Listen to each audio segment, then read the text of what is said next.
Cek. Halo sobat di Mie, kita gas lagi dah Shelang. Ya, pada akhirnya Shelang kita upload juga di channel ini. Dan untuk channel yang lama gua vakumkan dulu untuk sementara waktu. Dan karena gua nggak mau juga lama-lama, yuk langsung aja kita gaskan.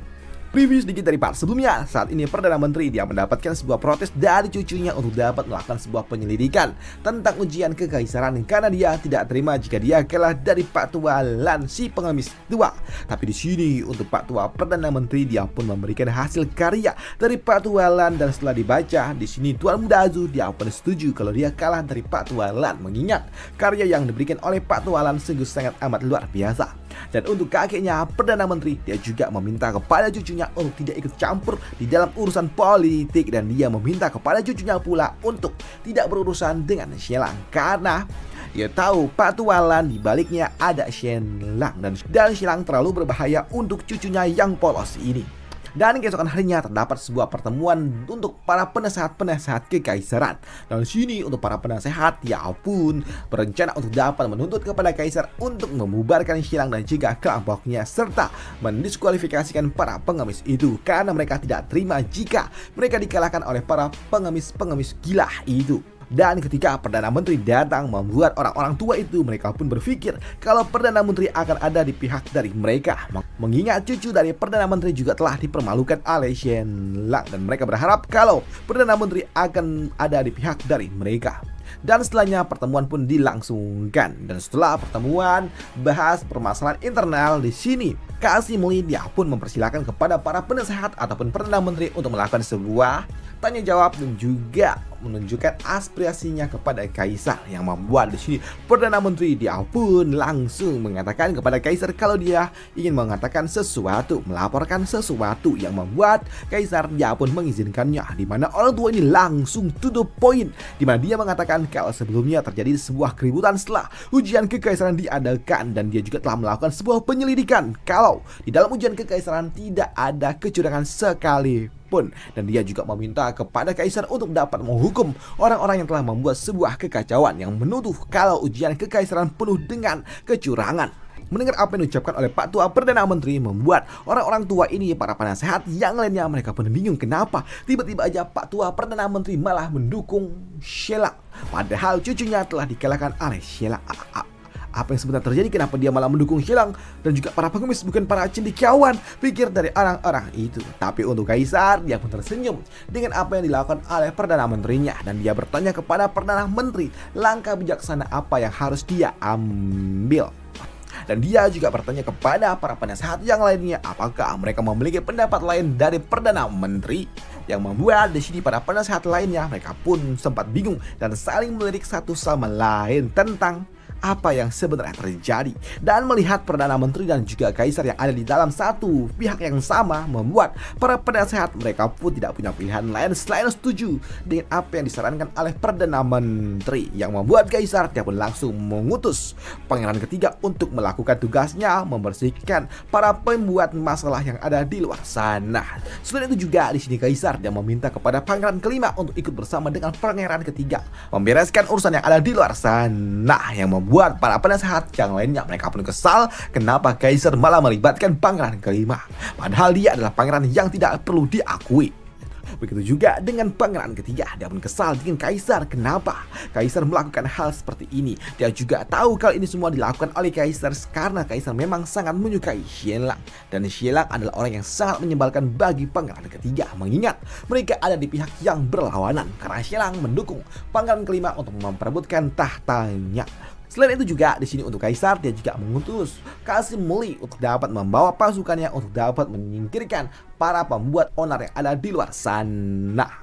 Dan bentar saja, tak butuh waktu lama, sekitar 2 jam saja Pak Tua Qasim Lee dan juga pangeran ketiga serta pangeran kelima mereka menyingkirkan seluruh para pekerja dan juga para peserta ujian yang sebelumnya membuat sebuah kerusuhan. Mereka semua dihukum karena mereka benar-benar membuat sebuah kekacauan. Selain itu juga di sini kaisar dia pun memberikan sebuah selebaran dan juga menunjukkan hasil karya yang diberikan oleh Pak Tua Lan di dalam ujian kekaisaran. Kenapa Pak Tua Lan bisa memenangkan ujian kekaisaran? Selain itu juga kaisar menghukum para sarjanawan-sarjanawan dan juga mencabut gelar mereka dan mempenjarahi mereka karena mereka membuat kekacauan dan juga memberikan sebuah tuduhan-tuduhan yang tidak perlu terhadap Xilang dan juga anggota kelompoknya. Dan apa yang dilakukan oleh Kaisar yang mengutus Qasim Li untuk dapat menyelesaikan masalah ini membuat Xilang pada akhirnya namanya pun kembali harum di ibu kota. Padahal sebelumnya dia mendapatkan tekanan dari orang-orang cindikawan yang menuduhnya yang enggak. Tapi di sini ketika Xilang sedang menikmati kemenangannya, dia juga mendapatkan laporan dari Xishan kalau saat ini Zhang Choi dia telah meninggalkan ibu kota dan pergi menjadi seorang gubernur yang ada di provinsi Yangzhou. Yang tentunya hal itu juga mengejutkan bagi Xianlang. Apa? Kenapa Zhang Choi tiba-tiba pergi? Ucap dari Xianlang. Mendengar hal itu tentunya mengejutkan bagi Xianlang. Xianlang tidak menyangka kalau ternyata Zhang Choi kini dia dikirim keluar dari ibu kota, yang membuat dirinya pun berpikir kalau sepertinya ini adalah rencana dari Perdana Menteri untuk dapat membebaskan Zhang Choi dari pengaruh dan juga perebutan tahta dari kedua pangeran. Tidak, ketiga pangeran.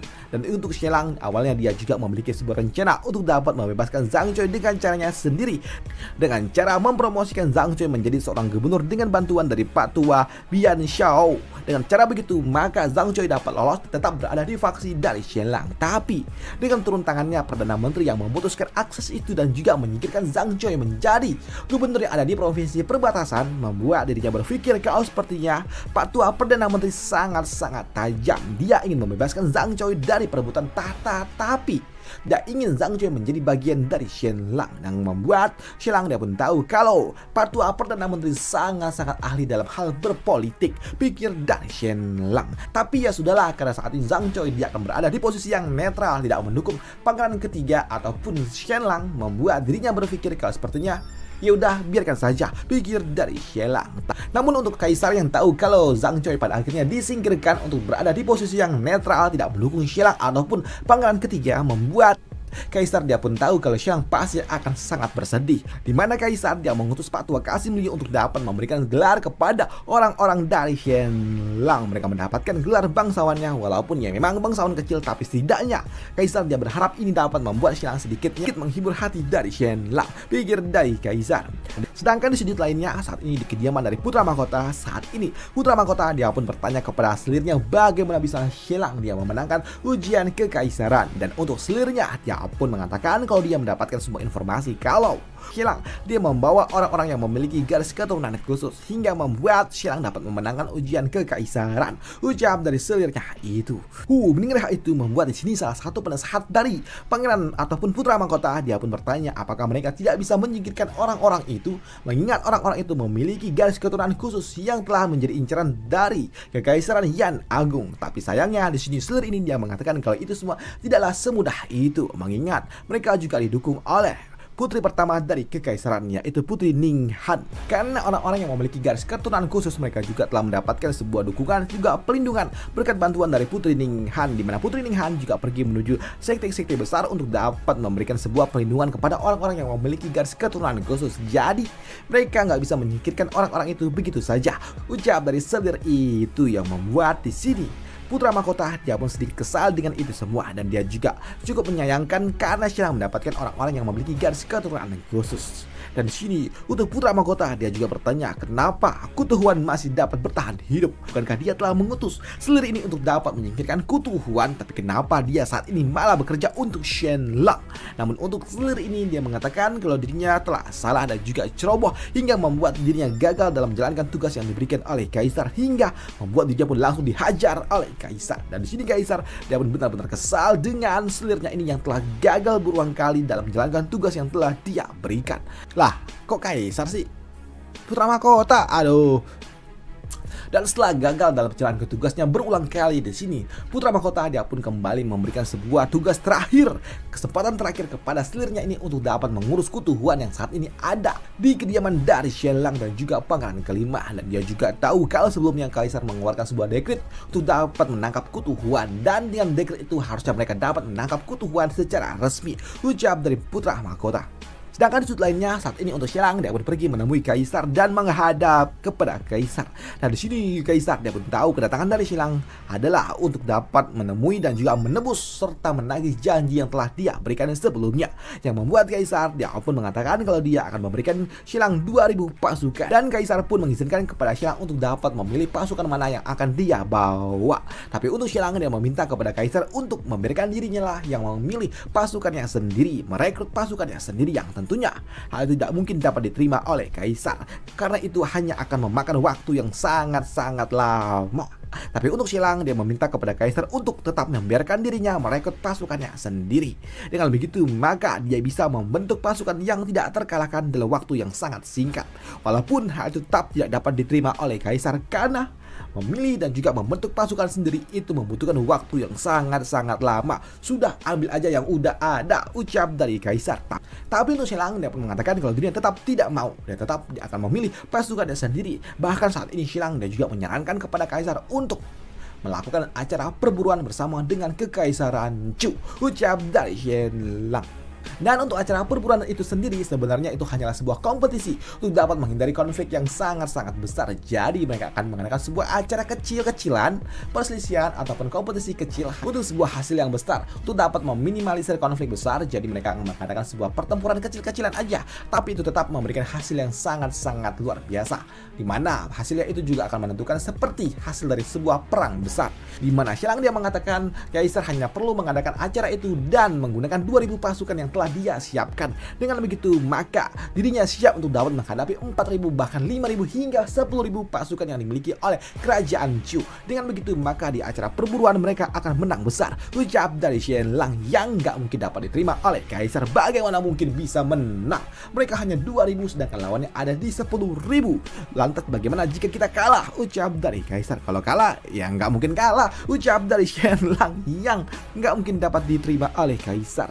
Namun ketika Xialang dan juga Kaisar sedang berdebat, di sini Pak Tua Kasim datang dan dia melaporkan kepada Kaisar kalau saat ini Putri Ninghan telah datang dan ingin menemui Kaisar, yang tentunya membuat Kaisar dia sungguh sangat senang karena dia udah 10 tahun nggak bertemu dengan putrinya itu. Jadi dia akan pergi menemui putrinya secara langsung. Dan Xialang, kau tunggulah dulu dan aku akan pergi menemui putriku dulu, ucap dari Kaisar. Namun di sini Kaisar pun tiba-tiba aja dia merubah pikiran dan mengajak Xialang untuk dapat bertemu dengan putrinya. Sedangkan untuk Xialang dia pun tahu siapa Putri Ninghan karena memang dia telah mendapatkan sebuah kabar kalau Putri Ninghan dia adalah murid langsung dari Master Pavilion Zhouqi, yang artinya dia wanita yang sangat-sangat kuat.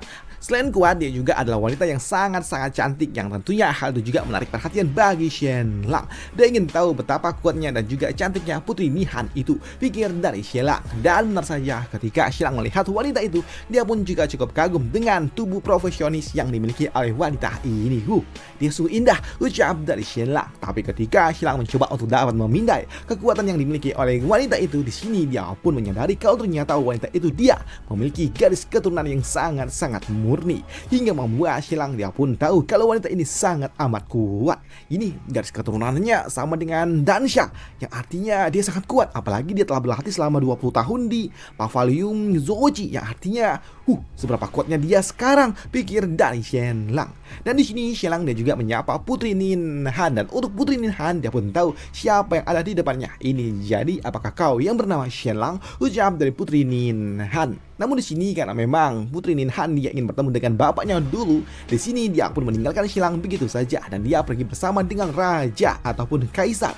Namun untuk Kaisar dia juga langsung mengucapkan maafnya kepada putrinya ini karena dia telah gagal untuk dapat menyelamatkan istrinya ataupun ibu dari Putri Ninghan, si permaisuri. Dan untuk Putri Ninghan dia pun tidak mempermasalahkan itu karena itu adalah sesuatu yang telah terjadi 20 tahun silam.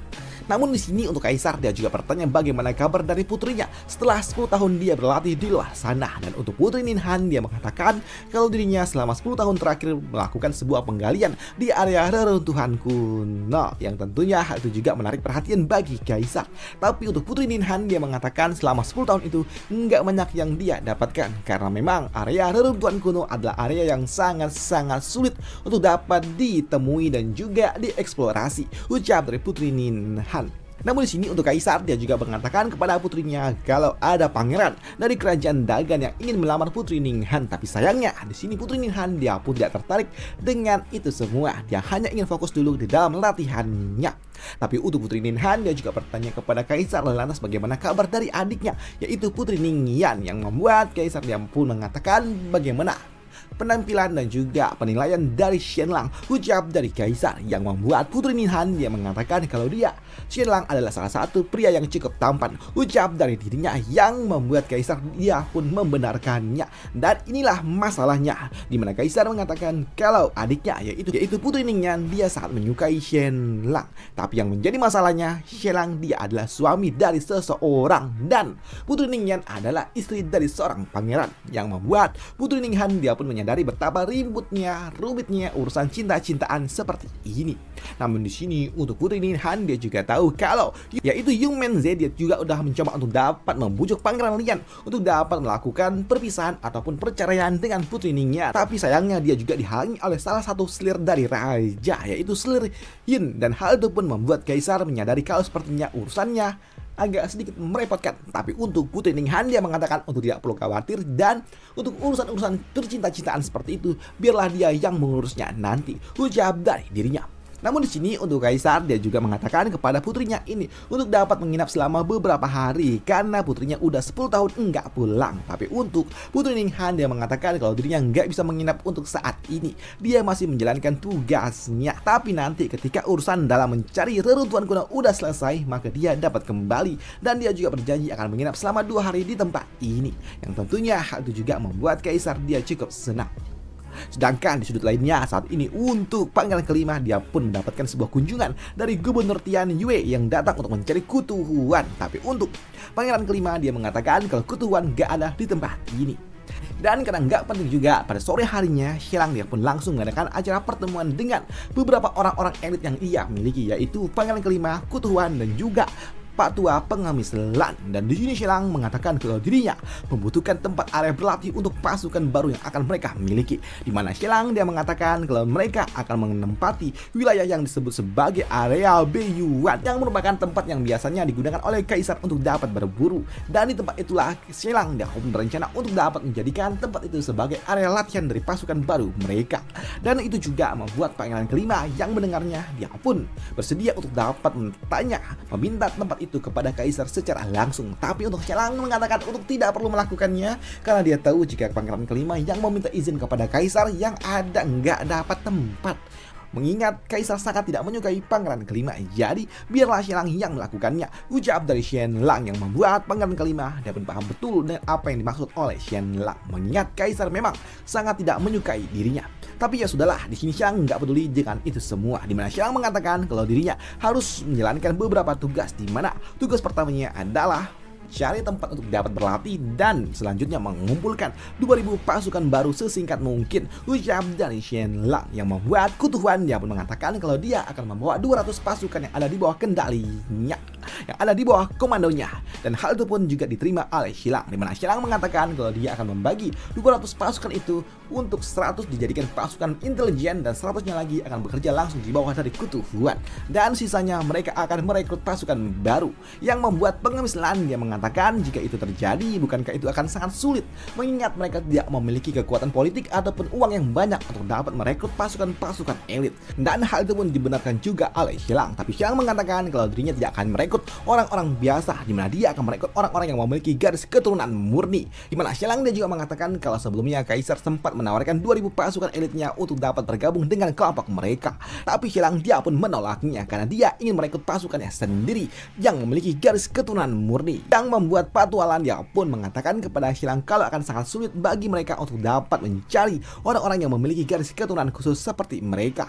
Dan hal itu pun juga dibenarkan oleh Shenlang. Tapi Shenlang dia pun mengatakan kalau setiap orang memiliki garis keturunannya masing-masing, di mana mereka setidaknya pasti cukup berbakat. Dan hanya orang-orang yang tidak berguna yang tidak memiliki bakat, dan mereka adalah orang yang disebut sebagai sampah, ucap dari Shenlang. Karena sejatinya semua orang jago dalam hal seni bela diri, dan hanya sekumpulan sampah lah yang nggak bisa seni bela diri, ucap dari Shenlang yang membuat mereka bertiga melirik ke arah Shenlang karena cuma Shenlang lah yang nggak jago bela diri. Yang membuat Shenlang dia pun mengatakan Yang aku maksud adalah orang yang nggak bisa seni bela diri dan juga nggak bisa memanfaatkan isi kepala mereka. Itulah kategori untuk orang-orang yang tidak berguna, ucap dari Shenlang. Namun di sini Shenlang pun mengatakan kalau dirinya memiliki sebuah rencana untuk dapat memenangkan dan juga menaikkan nama dari pangeran kelima dengan cara pertama, langkah pertamanya adalah menemukan tempat untuk dapat berlatih, dan yang kedua adalah merekrut para orang-orang yang tidak berguna, dan yang ketiga adalah melakukan sebuah pelatihan, dan yang keempat adalah acara perburuan di area perbatasan. Dengan begitu, maka jika mereka berhasil memenangkan acara perburuan, maka nama pangeran kelima benar-benar akan naik ke puncak. Dengan begitu, maka mereka bisa mendapatkan sebuah reputasi yang luar biasa, ucap dari Shenlang. Dah, itu aja yang ingin diucapkan oleh Shenlang dan rapat dibubarkan. Yang membuat di sini Pak Tualan dia pun berpikir kalau sepertinya Shenlang dia memiliki rencana yang sangat-sangat tajam. Karena sebelumnya Shenlang dia juga mengatakan kalau dirinya hanya membutuhkan orang-orang yang memiliki garis keturunan kosong untuk dapat direkrut menjadi pasukan miliknya. Dan kenapa Shenlang membutuhkan orang-orang yang memiliki garis keturunan kosong? Karena sebelumnya terjadi sebuah insiden di mana ada seseorang yang memiliki garis keturunan kosong dan dia tercucuk oleh sisa-sisa serum yang dimiliki oleh Shenlang. Dan uniknya orang itu justru malah menjadi lebih kuat hingga membuat Shenlang dia pun berpikir kalau sepertinya orang-orang yang memiliki garis keturunan kosong dapat bertransformasi menjadi orang-orang yang memiliki garis keturunan murni. Dengan begitu, maka Shenlang dia hanya membutuhkan orang-orang yang memiliki garis keturunan kosong untuk dapat dirubah. Dengan sedikit modifikasi dari penelitian yang dia miliki, Shenlang dia pun dapat menjadikan orang-orang biasa menjadi orang-orang kuat. Dengan begitu, maka Shenlang dia pun yakin kalau dia dapat memenangkan pertempuran ini dan dia dapat menaikkan nama yang dimiliki oleh pangeran kelima. Dengan begitu, maka mereka dapat memiliki modal untuk dapat menjadikan pangeran kelima merebut tahta. Pikir dari Shenlang, karena sejatinya pengetahuan adalah kekuatan, ucap dari Shenlang. Dan itu aja untuk part kali ini untuk Shenlang, dan kita lanjutkan untuk Shenlang di part lanjutannya aja. Dan sampai jumpa, bye, thank you.